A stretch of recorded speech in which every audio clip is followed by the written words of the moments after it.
Hello guys, this is your Shivi ma'am. तो आज अपन एक और वीडियो के साथ आ गए हैं जो है हाउ टू स्टार्ट क्लास 10। तो आप में से जो भी बच्चे अभी क्लास 9th का एग्ज़ाम देख के जस्ट क्लास 10th में आने वाले हैं उनके लिए ये वीडियो बहुत हेल्पफुल होने वाली है। तो आप बिल्कुल ध्यान से देखना। और इस वीडियो के बाद अगर आपने इन टिप्स को फॉलो कर लिया, इसमें मैं आपको जो टिप्स बताने वाली हूँ वो बहुत इंपॉर्टेंट है। इन टिप्स को फॉलो कर लिया ना तो आपके 95 प्लस कहीं नहीं जाने वाले, क्योंकि ये बिल्कुल स्टार्टिंग है और यहाँ से लेके एंड तक की जो हमारी जर्नी है ना वो मतलब बहुत अच्छी होती है। अपनी लाइफ की बेस्ट क्लास होती है क्लास 10th। ये मुझे भी अब पता चल रहा है, पहले तो मैं भी इसको ऐसे ही लेती थी, बट ये बहुत अच्छी होती है। इसको एंजॉय करते हुए, अच्छे से पढ़ाई करते हुए हमें एक अच्छे से मोमेंट बनाने हैं। ऐसा नहीं है कि हम बाद में सोचते रहें कि अरे यार मैं तो बस पढ़ाई में ही रह गए, मैंने तो इन्जॉय नहीं किया। मतलब इन्जॉय का मतलब ये भी नहीं कि आप दोस्तों के साथ घूम रहे हो फिर रहे हो, वो सब नहीं। मतलब दोस्तों के साथ हंसो, मस्ती मजाक करो, बट अपना पढ़ाई भी करो। उन सबको मैनेज करते हुए चलना है। तो ठीक है, तो अपन स्टार्ट करते हैं। अगर आपका टारगेट है क्लास 10th में 95 प्लस परसेंटेज बनाने का, और बहुतों का होगा क्योंकि मेरा भी था तो बट मेरा रह गया था, मेरे 90 प्लस ही बन पाए थे। बट कोई नहीं, मेरे को बुरा नहीं लगा क्योंकि मैंने पूरी मेहनत की थी। उस चीज़ का मेरे को बिल्कुल रिग्रेट नहीं है। तो आप लोग भी मेहनत करो, बने ना बने वो कोई दिक्कत नहीं है, बट अगर आपने मेहनत की होगी ना तो आपको उसका 1% रिग्रेट नहीं होगा। बट अगर आपने मेहनत ही नहीं की होगी तो बस पछताते ही रह जाओगे ना कि काश मैं पढ़ लेता। तो ये बिल्कुल स्टार्टिंग पॉइंट है, यहाँ से लेके एंडिंग पॉइंट तक आपको बिल्कुल लगे रहना है। आप डेली का डेली करो और कुछ भी नहीं कर रहा है, बहुत ज़्यादा लोड भी नहीं लेना है। ठीक है, तो अब चले स्टार्ट करते हैं। अगर आपका टारगेट है 95 प्लस का तो ये टिप्स ज़रूर फॉलो करें। ओके, तो अपनी फर्स्ट टिप है starting and ending both same mindset. मतलब कि बहुत सारे बच्चे ऐसे होते हैं, मतलब कि अधिकतर ही ऐसे होते हैं कि जो स्टार्टिंग में तो बहुत जोश में रहते हैं कि 10-10 12-12 घंटे पढ़ेंगे और मैं तो फोड़ दूंगा और मैं ये डिस्ट्रिक्ट टॉप तो मैं ही करूंगा, फलाना ढिमकाना जो भी है। तो बट ऐसा नहीं करना। जो स्टार्टिंग में माइंडसेट बनाया है ना कि अपन को टॉप करना है, तो अपन को हार्ड वर्क के साथ साथ स्मार्ट वर्क भी करना पड़ेगा। आप स्टार्टिंग में 10-12 घंटे पढ़ लोगे, ज़्यादा से ज़्यादा 1-2 मंथ आप कर भी लोगे, बाद में आप थक जाओगे, आपकी तबीयत ख़राब हो जाएगी, तो फिर वो बात तक चल नहीं पाएगा वैसा। इसलिए स्टार्टिंग से ही ऐसा टाइम टेबल बनाओ कि आप बस 3 से 4 घंटा पढ़ो, बट वो अच्छे से कंसिस्टेंट होकर पढ़ो। आपके घर में कोई भी प्रॉब्लम हो, कुछ भी हो रहा हो, शादी फंक्शन हो, तो आप 3-4 घंटे तो हर दिन दो। उसके बाद आपके पास जो 3-4 घंटे मैं बोल रही हूँ ना वो आपको सेल्फ स्टडी पे देना है। ये नहीं कि आप स्कूल में पढ़ के अगर बोल रहे हो हम तो 4-5 घंटे पढ़ के आए, उससे कुछ नहीं होने वाला। सेल्फ स्टडी के बिना कुछ नहीं हो सकता। तो वो सेल्फ स्टडी की बात कर रही हूँ मैं, बाकी कोचिंग स्कूल आपको मैनेज करना ही है उसके साथ भी। ठीक है, तो स्टार्टिंग में जो माइंडसेट बनाया है ना कि मुझे फोड़ना है और मुझे 95 प्लस परसेंटेज चाहिए, तो वो माइंडसेट एंड तक रखने के लिए उसी लेवल से मेहनत भी करना पड़ेगा, स्मार्ट वर्क भी करना पड़ेगा। ठीक है, तो ऐसा मत करना 10-10 12-12 घंटे पढ़ के अपनी तबीयत ख़राब भी मत करना और प्रेशर भी मत लेना। बहुत अच्छी है क्लास 10th, बहुत ईजी होती है अगर स्टार्टिंग से एंड तक लगे रहें और आराम आराम से सब कुछ हो जाता है। सीरियस रहो और प्रेशर मत लो। ठीक है, तो अब अपन आते हैं अपनी सेकेंड टिप। तो सेकेंड टिप क्या है? सेकेंड टिप है अपनी be consistent till the end, यानी कि आपको एंड तक कंसिस्टेंट रहना है। जो मैंने अभी बोला आपको कि आपको स्टार्टिंग से ही ऐसा बना के चलना है कि आपको 3-4 घंटे पढ़ने हैं, बट आपको रोज़ पढ़ने हैं। कुछ भी प्रॉब्लम हो, कुछ भी फंक्शन हो, आपको कुछ भी हुआ, बट आपको 3-4 घंटे आपको डेली एंड तक टिके रहना है। थोड़ा पढ़ो, हर सब्जेक्ट को डेली पढ़ो। जैसे आपके 10th क्लास में 6 सब्जेक्ट होते हैं ना, तो उन 6 को पढ़ना है आपको। कुछ आप आधे घंटे पढ़ लो, कुछ आप 1 घंटे पढ़ लो, वो आप अपने ऊपर है कि अपन को कितना आता है और अपन को कितने पढ़ने की ज़रूरत है। ठीक है, तो आपको बिल्कुल कंसिस्टेंट रहना है एंड तक। एग्ज़ाम के लास्ट एग्ज़ाम के दिन तक भी आपको बिल्कुल वैसे ही पढ़ना है। आपके ऊपर कोई प्रेशर भी नहीं आने वाला। अगर आप बिल्कुल अच्छे से टाइम मैनेज कर लोगे तो आराम से हो जाएगी। ठीक है, तो अपनी तीसरी टिप है फॉलो लेस टीचर्स।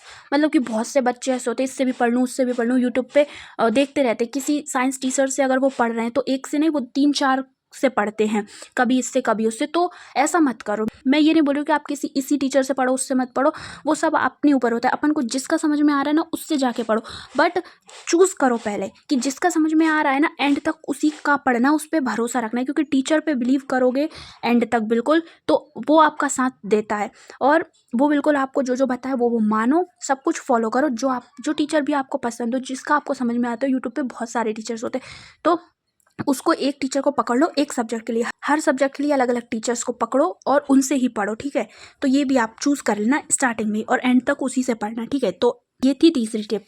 उसके बाद अपनी फोर्थ टिप क्या है? फोर्थ टिप है अपनी enjoy every single moment of your class 10th journey. ये बहुत ज़रूरी होता है।